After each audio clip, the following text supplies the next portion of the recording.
যারা হুসাইনি মুসলমান তারা সন্ত্রাসী করে না। কথা কোনটা কেন? যারা হুসাইনি মুসলমান তারা কখনো মিথ্যা বলে না। যারা হুসাইনি মুসলমান তারা কখনো মুনাফিকি করে না। যারা হুসাইনি মুসলমান তারা কখনো মাজার আক্রমণ করে না।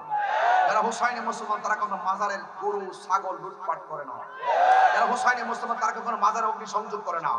যারা হুসাইনি মুসলমান তারা কখনো আরেকজনের হক নষ্ট করে না। যারা ওলি আল্লাহর মাজারে আক্রমণ করেছে, ওই দরবারে গরু ছাগল সব লুটপাট করে নিয়ে গেছে, নিঃসন্দেহে বলে রাখেন এরা এজিদের প্রেতাত্মা। তার কথা বলেন কি?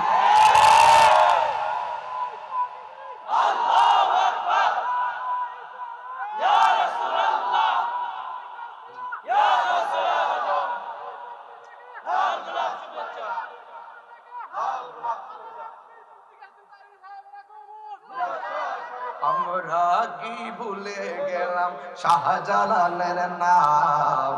আমরা কি ভুলে গেলাম?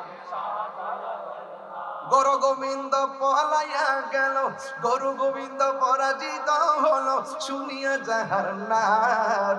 আমরা কি ভুলে গেলাম শাহজালালের নাম? শাহজালাল হুসাইনি, শাহজালাল হুসাইনি, শাহপরান হুসাইনি, আমার শাহ হুসাইনি, গরিবুল্লাহ শাহ হুসাইনি, শাহপরান হুসাইনি, নাসিরউদ্দিন শিফা শাহ হুসাইনি, ফতে গাজী হুসাইনি, শাহরি বুগদাদি হুসাইনি, গোলাম শাহ হুসাইনি, মিসকিন শাহ হুসাইনি, ফরিদুদ্দিন শাহ হুসাইনি, বাস বান্দার হুসাইনি, সুন্নিরা হুসাইনি।